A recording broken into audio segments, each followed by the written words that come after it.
Hi friends, എല്ലാവർക്കും സുഖമാണോ? ഞാനിന്ന് പച്ച ചുണ്ടങ്ങ വെച്ചിട്ടുള്ള ഒരു റെസിപ്പി ആയിട്ടാട്ടോ വന്നിരിക്കുന്നത്.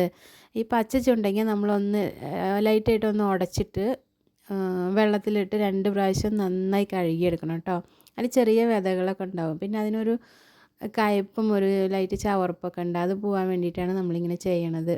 മുഴുവൻ വിതയൊന്നും കളയേണ്ട ആവശ്യമില്ല കേട്ടോ. ജസ്റ്റ് ഒന്ന് കഴുകിയെടുക്കുക വേണ്ടുള്ളൂ. ഇത് കഴുകി കഴിഞ്ഞ് ഒരു ചട്ടി ചൂടാവുമ്പോൾ അതിൽ എണ്ണ ഒഴിച്ച് ചൂടാക്കി ഈ പച്ചച്ചുണ്ടങ്ങ അതിലിട്ട് നന്നായി വഴറ്റിയെടുക്കണം കേട്ടോ. ഈ പച്ചച്ചുണ്ടങ്ങ വന്നിട്ട് നിറയെ കാൽസ്യം, പിന്നെ അയൺ, പിന്നെ ആൻറ്റി ഓക്സിഡൻസിൻ്റെയൊക്കെ നല്ലൊരു ഉറവിടമാണ് കേട്ടോ ഈ പച്ചച്ചുണ്ടങ്ങ. ഇത് ഷുഗർ പേഷ്യൻസിനൊക്കെ വളരെ നല്ലതാണെന്നാണ് പറയുന്നത്. ഈ ടയേർഡ് തോന്നുന്നവരൊക്കെ ഇത് വീക്കിലി ട്വൈസ് ഇതുകൊണ്ട് എന്തെങ്കിലും ഒരു ഡിഷ് ഉണ്ടാക്കി കഴിക്കുന്നത് വളരെ നല്ലതാണ്.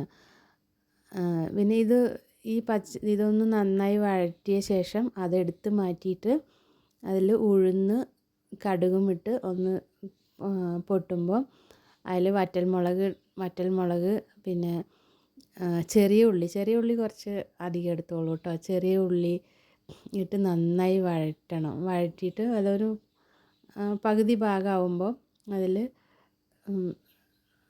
വെളുത്തുള്ളി കറിവേപ്പില ഇട്ടിട്ട് ഒന്ന് നന്നായി വഴറ്റിയെടുക്കുക. എന്നിട്ട് പിന്നെ അതിൽ ചേർക്കേണ്ടത് തേങ്ങയാണ് കേട്ടോ. ഈ തേങ്ങ ചേർക്കുന്നതിന് മുന്നേ നമ്മൾ ഈ ചുണ്ടങ്ങ വഴറ്റി വെച്ചത് അതിലിട്ട് ഒന്ന് മിക്സ് ചെയ്തിട്ട് പിന്നെ തേങ്ങയും ഇട്ടിട്ട് ഒന്ന് വഴറ്റി ലൈറ്റ് കളറ് മാറിയാൽ മതി. തേങ്ങ നല്ലോണം ഒന്നും വഴറ്റണ്ട. തേങ്ങ ഇട്ടിട്ട് നന്നായി വഴറ്റിയെടുക്കുക.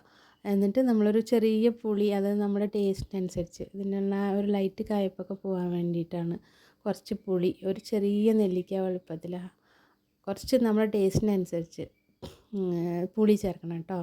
പുളിയും ചേർത്ത് നല്ല ആറാൻ വയ്ക്കണം. ആറിയ ശേഷം മിക്സി ജാറിലിട്ട് നന്നായി അടിച്ചെടുക്കണം. ഇത് നല്ലൊരു ചട്നിയാണ് കേട്ടോ. ദോശയ്ക്കും ഇഡ്ഡലിക്കൊക്കെ യൂസ് ചെയ്യാൻ പറ്റും. പിന്നെ ചോറിന് സൈഡ് ഡിഷായിട്ടും ഉപയോഗിക്കാം കേട്ടോ. വളരെ ടേസ്റ്റിയാണ്, നല്ല ടേസ്റ്റാണ് കേട്ടോ ഇത് കഴിക്കാൻ. എല്ലാവരും മസ്റ്റായിട്ട് ട്രൈ ചെയ്ത് നോക്കണം. പിന്നെ ഇതിൻ്റെ സ്റ്റെപ്സ് ഒന്നും സ്കിപ്പ് ചെയ്യരുത് കേട്ടോ. ഇതേ സ്റ്റെപ്സിൽ തന്നെ ചെയ്യണത്, അപ്പോഴാണ് അതിൻ്റെ റിയൽ ടേസ്റ്റ് വരുള്ളൂ. എല്ലാവരും മസ്റ്റായിട്ട് ട്രൈ ചെയ്യണേ. ഞാനിന്ന് ഇത് ദോശയുടെ കൂടെയാണ് ഉപയോഗിക്കുന്നത് കേട്ടോ. പൊടി ദോശ ഉണ്ടാക്കി, എന്നിട്ട് അതിൻ്റെ കൂടെ എനിക്ക് വളരെ ഇഷ്ടമായി. ഇവിടെ വീട്ടിലെല്ലാവർക്കും ഇഷ്ടമായി കേട്ടോ. എൻ്റെ റെസിപ്പി മസ്റ്റായിട്ട് എല്ലാവരും ട്രൈ ചെയ്യണേ. എൻ്റെ റെസിപ്പിയൊക്കെ എല്ലാവർക്കും ഇഷ്ടമായിട്ടുണ്ടെങ്കിൽ ലൈക്ക് ചെയ്യണം, ഷെയർ ചെയ്യണം, സബ്സ്ക്രൈബ് ചെയ്യണം.